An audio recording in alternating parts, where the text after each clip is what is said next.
शरीर की शुद्धि जल से होती है और शरीर पुनः अशुद्ध हो जाता है।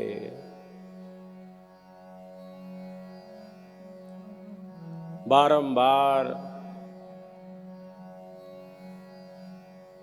शरीर को शुद्ध करते हैं और वह पुनः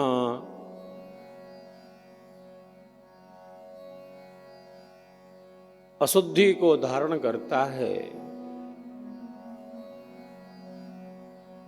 हठयोग में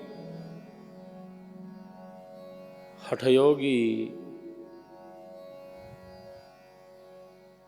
षट क्रियाएं करते हैं।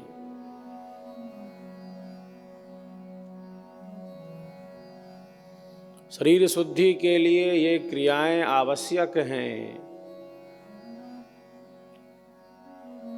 नेति, धौति, नौली, बस्ती, त्राटक और कपाल भाति की क्रिया करते हैं। इन क्रियाओं में जल तत्व की बड़ी भूमिका है। स्नान आदि क्रिया जल से ही संपन्न होती है। सामान्य शरीर शुद्धि की क्रिया जल से ही संपन्न होती है। हम शुद्धि चाहते हैं, हम गंदगी से घृणा करते हैं, हम प्रकाश चाहते हैं,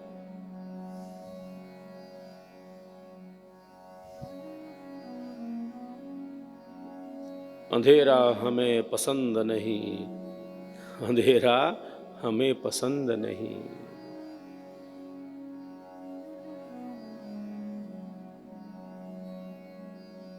शरीर की शुद्धि जल से होती है।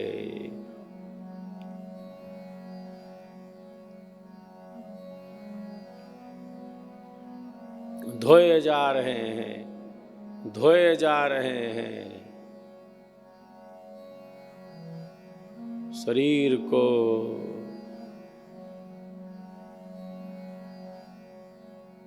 विभिन्न पवित्र स्नानों को करते हैं। नदियों में जाकर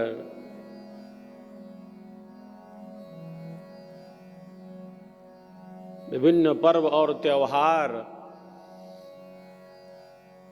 जो हमें आंतरिक शुचिता का संदेश देते हैं, आंतरिक रूप से पवित्र बनने का संदेश देते हैं।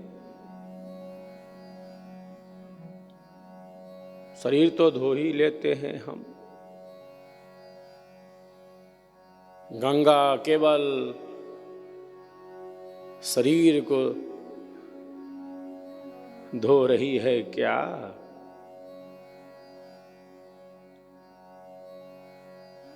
एक क्रिया मात्र बनकर रह गई है क्या? विचारों की शुद्धि सत्य से होती है। मन की शुद्धि सत्य पथ के अनुगामी बने रहने से होती है।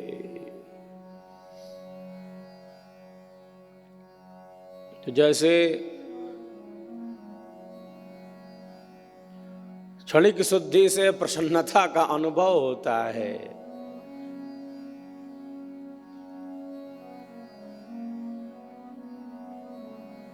तरोताजा हो जाते हैं स्नानादि से, एक ऊर्जा का संचार होता है, जड़ता नष्ट होती है, क्रियाशीलता शरीर में उत्पन्न होती है। विचारों की एकाग्रता के लिए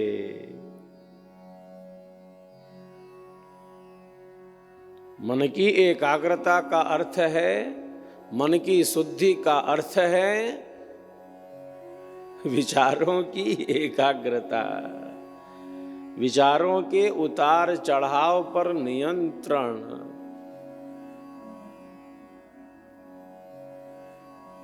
मन की एकाग्रता का अर्थ है जो विचारों का उतार चढ़ाव है उस पर नियंत्रण। नियंत्रित विचार, संयमित विचार, आत्म केंद्रित विचार, पवित्र विचार, कल्याणकारी विचार, आत्मानुकूल विचार।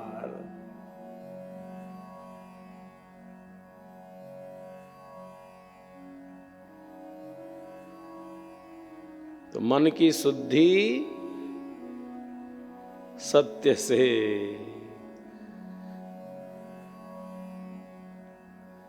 शरीर की शुद्धि जल से।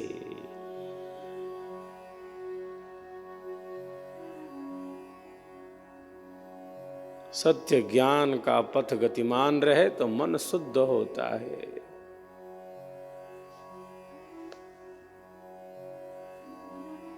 बाह्य स्नान और बाहर की क्रियाएं मन को शुद्ध नहीं कर पाती।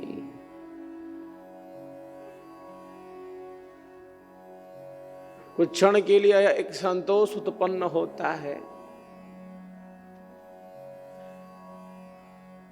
एक आत्म संतोष का भाव हो सकता है, हो जाता है।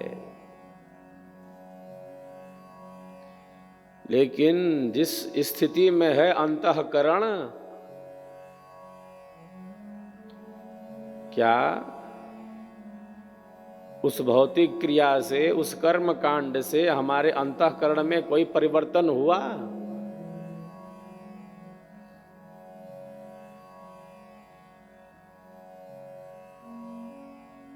धारा तो बहती जा रही है, वो तो लक्ष्य में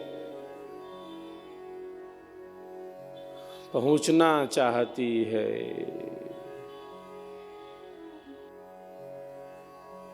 ये नदी तो समुद्र में मिलना चाहती है, वो तो लक्ष्य के साथ चल रही है।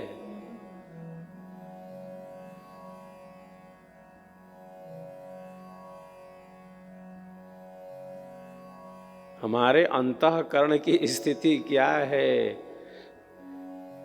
किसी संकीर्णता ने हमारे अंतःकरण को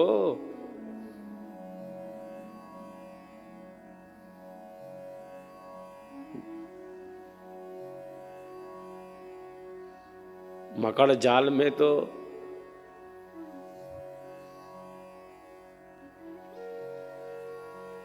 नहीं कैद कर लिया, मकड़ी के जाले की सदृश। तो विचारों का उहापोह,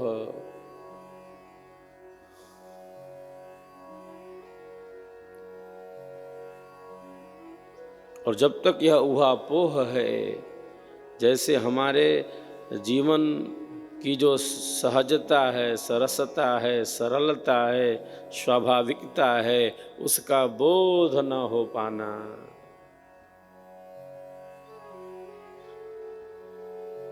क्योंकि लक्ष्य में हमारी स्थिरता नहीं है, लक्ष्य में हमारी स्थिरता नहीं है।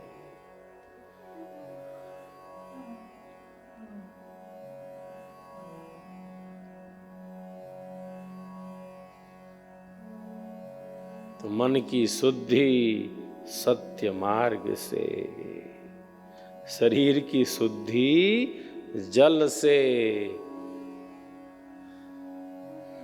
मन की शुद्धि सत्य आचरण से, सत्य व्यवहार से, सत्य भाषण से, सत्य वाणी से, सत्य ज्ञान से, सत्य वचन से, सत्य व्यवहार से, सद्विचारों से, सत्य चिंतन से।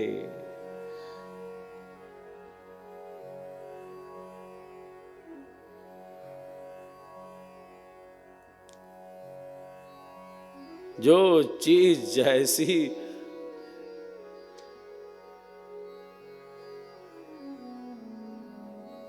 उसका वैसा ही व्यवहार।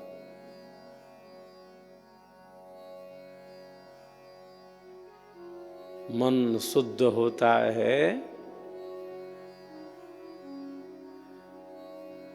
सत्यमय जीवन से, झूठ कपट अभिमान से नहीं, मिथ्या प्रलाप से नहीं,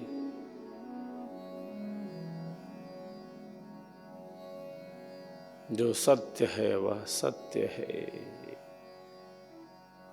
वो तीनों काल में एक समान है, वह नित्य है।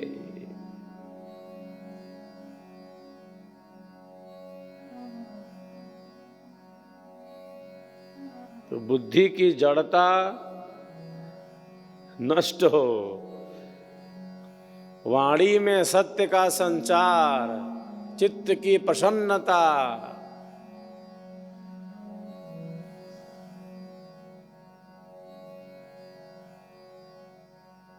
सत्य भाषण। आप महापुरुषों की वाणियों का स्वाध्याय,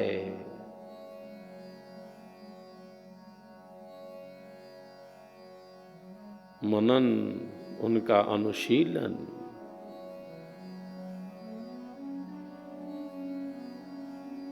श्रवण मनन,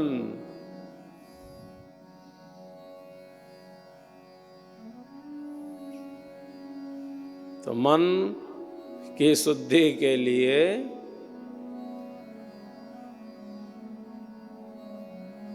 सत्य का पालन आवश्यक नहीं, जैसे अनिवार्य होए, अनिवार्य। आप सत्य कहें, आप अहिंसा कहें उसे, आप सत्य कहें, आप अहिंसा कहें उसे,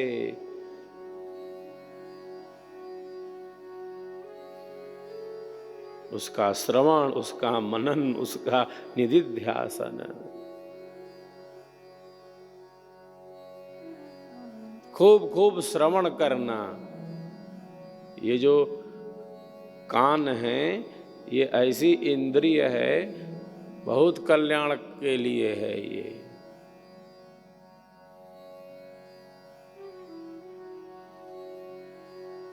सब इंद्रियों में ये श्रेष्ठ इंद्रिय है, कर्णेंद्रिय है। भद्रम कर्णेभिः शृणुयाम देवाः। हमारे ऋषि क्या कहते हैं? कानों से खूब अच्छा अच्छा सुनो, भद्र भद्र सुनो, कल्याणकारी सुनो। क्या सुनो? वही सुनो जो आत्म कल्याणकारी हो, जो सत्य हो, निर्भ्रांत हो, आप्त हो, परमात्म ज्ञान से परिपूर्ण हो, आपको आनंद से भर दे, जो सत्य ज्ञान से परिपूर्ण हो, उसका श्रवण खूब खूब करो, जो सत्य का संग हो।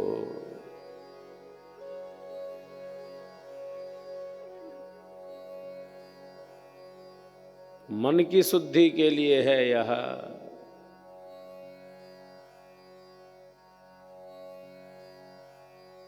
विद्या और तप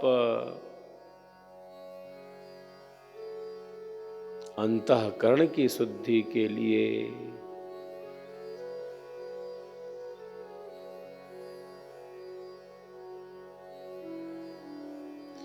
ज्ञान बुद्धि की शुद्धि के लिए।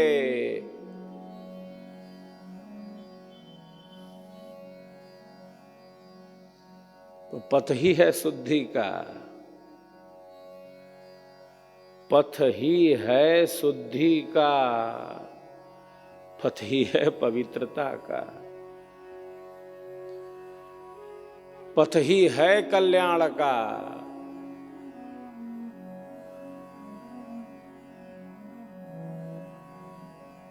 और जितना हम अपनी शक्तियों का विकास कर सकें।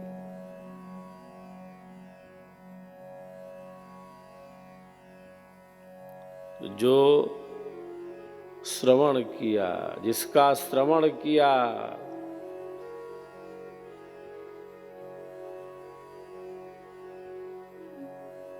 उसका हमने मनन किया,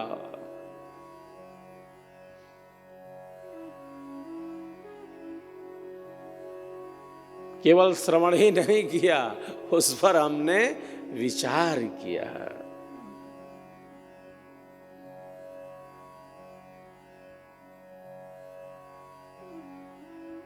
और विचार ही नहीं किया, हमने उस पर स्वयं उसका कथन किया, स्वयं उसका कथन भी किया, स्वयं बोला हमने, क्योंकि हमारी उसमें दृढ़ स्थिति बनी है। केवल हमने सुना ही नहीं कि सुन लिया,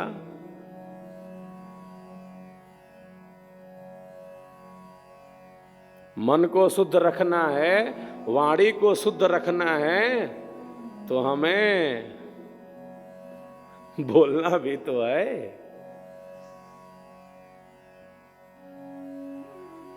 जिन जिन श्रेष्ठ विचारों को, शुभ विचारों को, पवित्र भावों को, ईश्वरीय ज्ञान को, महापुरुषों के संदेश को, स्वरवेद के दिव्य संदेश का हमने श्रवण किया,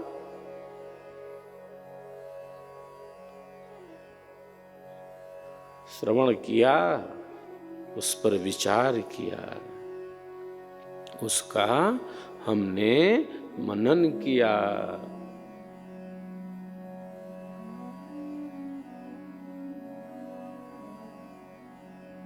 और मनन ही नहीं किया,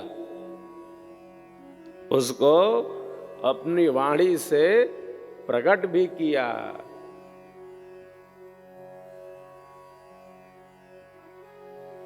जिसका हमने श्रवण किया, जिसका हमने विचार किया, चिंतन किया, जिन जिन श्रेष्ठ विचारों का, जिन जिन श्रेष्ठ सिद्धांतों का,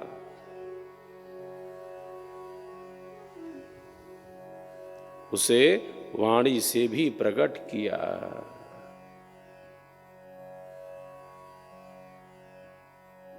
उसे अपने व्यवहार में भी प्रकट कर दिया। जो सिद्धांत है वह केवल वाणी में नहीं बल्कि हमारे अनुभव में आ गया।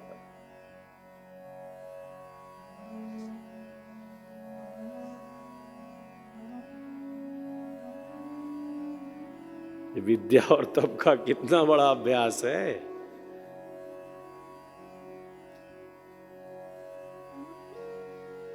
ये सिद्धांत और साधना का कितना बड़ा अभ्यास है। अभ्यास वैराग्याभ्याम तन्निरोधा। जिसका हमने श्रवण किया, जिसका हमने विचार किया, और जिसका श्रवण किया, जिस पर विचार किया, उसको हमने बोला, उसका व्याख्यान किया, उसका प्रवचन किया। और केवल प्रवचन ही नहीं किया कि वाणी बोले जा रही और बोलते जा रहे हैं, वो हमारे जीवन का अंग बन गया, वो हमारे जीवन में आ गया, वो जीवन हो गया। क्योंकि जीवन और सत्य दो नहीं है।